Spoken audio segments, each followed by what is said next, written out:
Wheat beer. These are German wheat beers, so-called Hefeweizens. It's 9 of them, and we will try them side by side. So thank you very much for all the suggestions and recommendations. These 4 I've tried before, on camera even, and the other ones I have never tried. There were some of your suggestions that is just impossible to get hold of in Sweden, but I'm still happy with what I succeeded in hunting down. And as you might know, I enjoy collecting glasses, so I also have some new ones. I got the Ayinger and the Maisel Weisse and the König Ludwig. The Schlappeseppel, geez, I haven't learned the names yet. Schlappeseppel, that glass I haven't been able to get hold of. And the Schneider Weisse I actually ordered from the US. It took about 1.5 months. The shipping price was triple the actual cost of the glass. And when it arrived, it was the wrong size. Look at this tiny thing. It's my fault, I didn't read properly. But if I really love the Schneider Weisse, I have 2 small glasses, perfect for sharing a bottle. I also got 2 glasses, which I didn't get the beers for yet. It's the Hackepshaw. I don't understand why they won't export to Sweden. Please, Hackepshaw! And then it's the Schufferhofen. Maybe someday I will get the beers as well.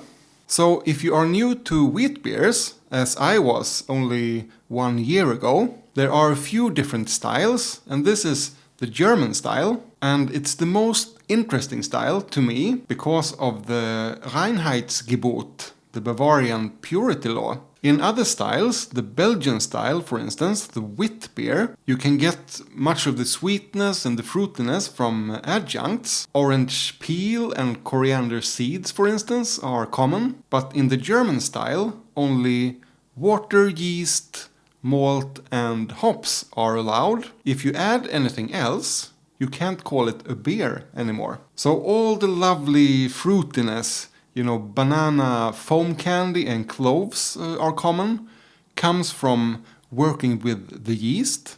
Hefe is yeast and Weizen wheat. So yeast wheat, Hefeweizen. And there is another pretty confusing word for the wheat beers as well in Germany, Weissbier, which means white beer. And which you will see, these beers are not white in color, more like apricot, dark apricot. So compared to a Pilsner, they are darker. But I read somewhere it's because of the paler malt you use to brew these beers. At least back in the day when most beers were darker, both the wheat malt and the barley malt had a more whitish color. I have chapters down below, so you can skip ahead if you think I'm blabbering too much. But I just want to say a few words about comparing beers this way. For my own sake, I've learned a lot from comparing beers side by side, especially when you're starting out discovering beer. It's hard to know which beer is breadier, for instance, if you can't compare it to anything. And maybe you realize, wow, this beer is more bitter than this one. Or I thought this beer was sweet and fruity, but when I compare it to this one, it's actually pretty dry. So starting to navigate the different styles and the different brands are super exciting to me. But there is another side. Sometimes when you taste one beer after another, strange things happen. This beer from Weihenstephaner, for instance, is one of my all-time favorites. But a few months back, I made a video about the Swedish Hefeweizens, and there was one beer, I think I have a can in the fridge. It's this one from Finn, a brewery in the south of Sweden. When I first tasted it, it was like, I think this is too sweet. It had kind of that bubblegum sweetness, And then when I tasted the Weisstephaner wheat beer afterwards, it felt old, not fresh. And this was actually my favorite from that session. But if you enjoy a Weihenstephaner wheat beer on its own, it's just fabulous, the best thing ever.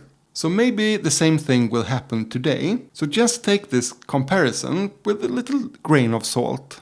So I'm super excited for this video, but I'm also pretty nervous. I have a new camera, and this is the first time using it, and maybe I haven't dialed the settings in right. The lighting might be messed up, anything might be messed up. And I only have one of each beer here. If I want more, I have to travel 50 kilometers to Gothenburg on the other coast of Sweden. So I can't mess this up. No reshoots. But the quality should be better. And I don't know if you noticed, but if we have a close-up like this, the background should be a little bit blurred out, which looks nice. This also means I have my old iPad as a second camera over there. Feels professional, right? I don't know if I will use it, but we'll see. Alright, all this talking is making me thirsty. Let's dig in. So let's start with the König Ludwig Weissbier. I don't have any expectations. It's supposed to have something to do with the King of Bavaria once upon a time, and only a few of you have listed this as your favorite wheat beer. Swirl it around a little, get the yeast. It wasn't an explosion of aroma. Sometimes when you pour a wheat beer without even smelling, it just spreads in the room, you know. This was more careful in its aroma appearance. The brewery is situated north of Munich somewhere, still in Bavaria. All of these beers are from the state of Bavaria in the south of Germany. Just the first sniff. Yeah, smells lovely. More cloves than banana in this one. You get a little bit of that salami note as well. Maisel's Weisse. Again, a beer I don't know much about. And again, only a few of you had this as your favorite beer, or at least a recommendation. If I remember correctly, this brewery was actually situated inside of Munich once upon a time, but it was destroyed during World War II, and then the brewery relocated north. Oh no, the wrong glass. I had the branded glass. What do I do?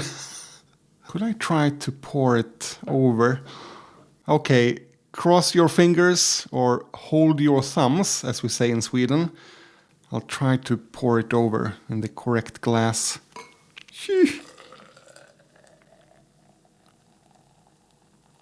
Okay, this might take a while. We'll move on to the next one and pour this slowly in the meantime. So let's move on to Ayinger. This is a beer more of you viewers have recommended, and I know I have at least one Ayinger super fan in the audience. Ayinger is situated just outside of Munich. That's a creamy head. Let's see if we can get a close-up. Let's continue with the Maisel's Weisse as well. Ooh. Now the room is really starting to fill up with all the aromas. I rinse the glasses before I pour the beer, for your information. Let's see if we can get a first Maisel's Weisse impression. Yeah, more of the classic Hefeweizen aromas. Lovely. More banana this time, I think. The last bit of the Ayinger. Beautiful. First impression. I get some sort of berries as well. Strawberries, or what is that other kind called? Raspberry. Classic aromas as well. Cloves and banana and salami. Schneider Weisse. They have a lot of different wheat beers. This is called original, so I guess this is the first one, the classic one. This is also a pretty popular suggestion from you viewers. Oh man, could this be the most perfect pour ever? No. Too small of a head. It's darker. If you start to compare the colors, you have light, dark, light, dark. First impression smell. A bit more toned down. Much of the clove again. Clove and salami. Erdinger. Yes! This one is actually a bit controversial. Some of you love this beer, and some of you get almost aggressive when you talk about Erdinger. Because it's so bad, I guess. In the last wheat beer test I did, the Erdinger to me had the least amount of both aroma and flavor Hefeweizen wise. We'll see if I will change my opinion this time. Alright, nice. Stop! Have you seen that one? With the soccer trainer, what's his name? Some people say I look like him, at least when I had my old glasses, a bit bigger. Klopp, I think his name is Klopp. He made commercials for Erdinger and he said, stop! Because they were about to skim off the foam, and that's his saying. Never skim an Erdinger. First impression? Yeah, again, very low amounts of the aroma. Some sort of perfume? Or sweet flowers or berries, something like that. But we will compare them more closely later. Next up we have Schlappeseppel. Let's move the glasses a bit. This is, I think, the smallest brewery of the bunch. And if I remember correctly, it's situated in the northwest of Bavaria. So it's still below the middle of Germany, but in the state of Bavaria, it's in the northwest, I think. This is one of the brands that are not refusing to export to Sweden. They make a Kellerbier that is really nice. It says here Weissbier Hell. I don't know if that's to be extra clear that this is a Bavarian Weissbier, you know, in the southern German style. Or maybe it tastes completely different. Ooh, this looks nice. Let's make another close-up, just because I have a new camera. Much of the banana, maybe the most banana heavy so far. I'm getting hungry now as well. They are so kind of, not meaty, but you know what I mean. You want to put your teeth into these beers. It's that salami note, I'm sure. Also a little bit of a kind of, maybe not metallic, but mineral aroma. Franziskaner. This has kind of a strange history. It's the same company as Spaten and maybe also as Löwenbräu. I have never seen the brand Franziskaner other than as a wheat beer. And Spaten, I think, is only a Helles and an Oktoberfest beer, of course. Oh, I actually managed to pour this one in one go. Oh yes. This was close to a perfect pour. First impression. A bit toned down in the cloves department. Banana and salami. And also a bit of a mineral note. The classic Paulaner, brewed within the Munich city walls. So this is of course one of the classics and one of the Munich Big Six breweries. So it's an official Oktoberfest brewery as well. Now we need a big head as a finish. That's okay. First impression.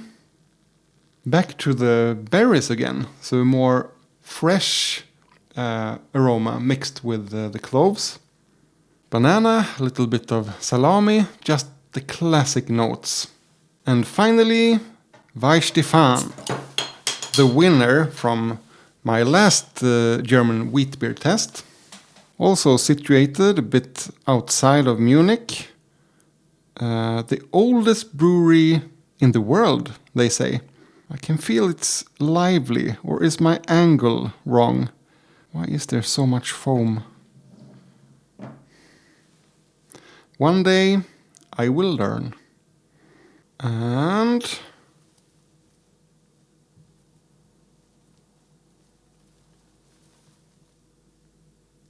oh yes. First impression. It feels like, oh yes, this is Weissstephan. But if I were to try them blindly, the cloves aroma dominates. It's almost a bit sharp, and then you have the banana, the salami more in the background, kind of backing up the cloves. I guess there is also some sort of bready note to all of these beers. I've just not focused on it. I'll try to dial that in as we go through these more thoroughly. Yeah, nice, vivid aromas, but it's not overwhelming. So I guess let's put them all in a row. Wow, look at this. So the Schneider Weisse is definitely the darkest one, with Maisel's Weisse as a close second. So let's make a quick sniff round.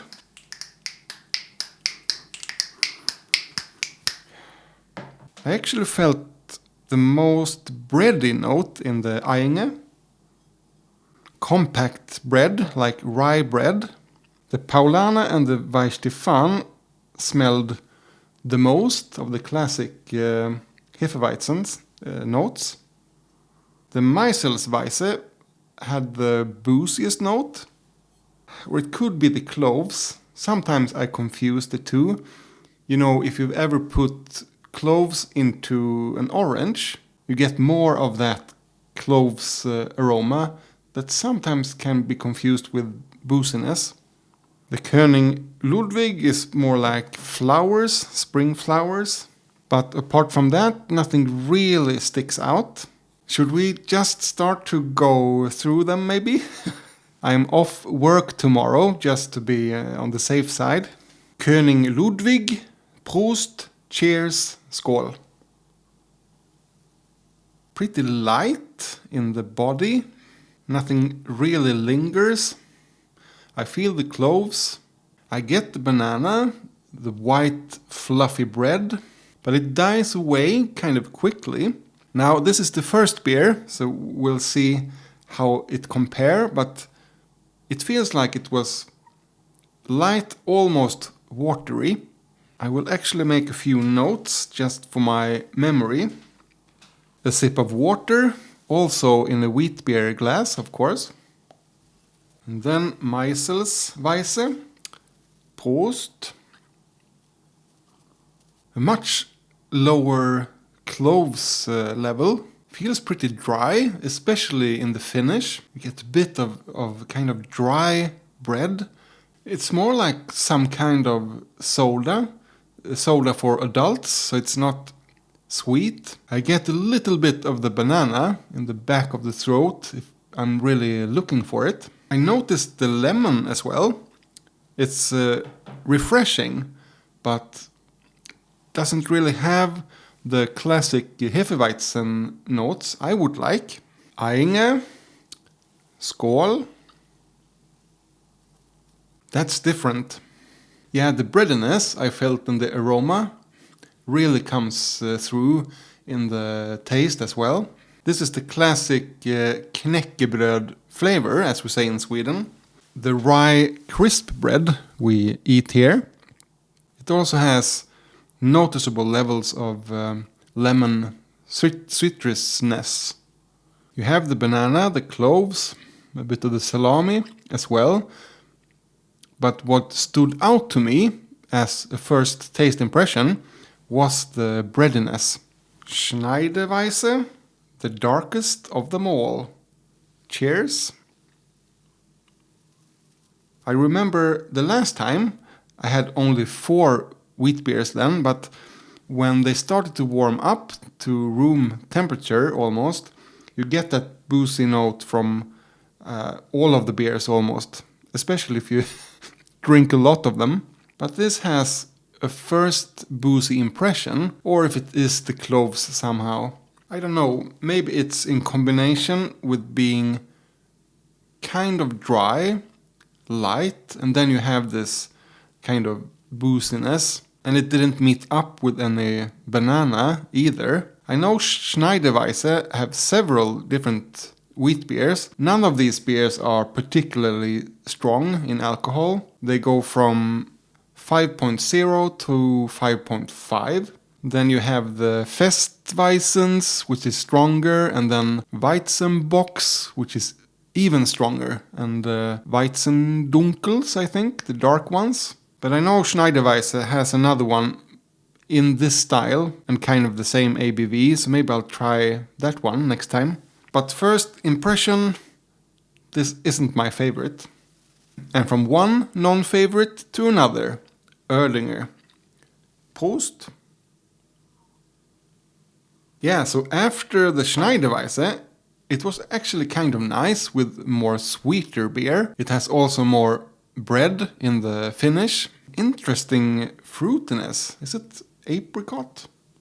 Yeah, apricot. And sweet small berries. It's really creamy and nice, refreshing. But almost nothing of the cloves or banana or salami. But this is what I mean. After the Schneider Weisse, I really enjoyed the Erdinger, but after one of the other beers, I might not. I have to say, it's really nice. I'm thinking if I get tired of the typical Hefeweizen flavors and I want something else, maybe I'll take an Erdinger. Schlappeseppel, skål. Perfume was my first impression. Get a little bit of breadiness in the finish. It also has a little bit of that boozy note, but at least it's sweeter and not as light. Lemon as well. Yeah, I like the aftertaste. Maybe some cloves and banana far back somewhere. Nothing of the salami that was promised in the aroma. Pretty decent. We'll get back to this one. Franziskaner. Cheers! There we are back to the cloves flavors again. Now I've been drinking a few beers already, or part of them, but I feel a bit of, is it bitterness or is it that booziness I'm sensitive about? But this has that clove freshness at least, and pretty sweet as well, like it's some kind of berries again. A little bit of breadiness in the finish. As I remember it from last time, I felt Franziskaner was kind of a Weihenstephaner light somehow. It had all the classic ingredients, but a bit toned down, you know. Paulaner, Prost. It felt kind of dry after the Franziskaner. Nice breadiness in the finish. It's almost up there with Ayinger. I like that. That's such a nice contrast to the flavors in the beginning. If you have a nice breadiness as a finish. But yeah, you have the classic flavors. Cloves, banana candy, lemon as well. But it's just a bit drier than some of the beers here. Is it too dry? It might be just perfect. If I drink a dry, very bitter beer before this one, this will feel like a fruit cake. And now, the winner from the last German wheat beer test. Oh, look at the lacing. Isn't this quality? Let's see if it tastes as good as it looks. Prost, cheers, skål.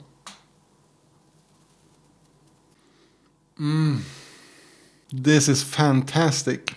This is considered to be the best Hefeweizen in the world by many. And I understand why. And last time I didn't notice the difference in sweetness. The Paulaner is drier than Weihenstephaner, and that is of course a matter of preference. If you like drier beers, Paulaner might be the thing for you. I just have a thing for a bit sweeter beers. It has to be balanced by other ingredients as well, but it doesn't have the booziness either. The booziness for me, that is. I actually didn't expect this, because in that Swedish wheat beer test, I got disappointed in the beer. Did we have another sweet beer? Let me look in my notes. I guess Erdinger then. Let's compare. The Erdinger might be sweeter in the beginning, but it kind of dries out. Let's take a sip immediately afterwards. Oh, look at the lacing. Weissstephaner might still be the sweetest. And it has the cloves, it has all the classic components. Sweet banana, and also for once a bit of that salami smokiness in the actual flavor. Let's compare it to Ayinger, one of your favorites.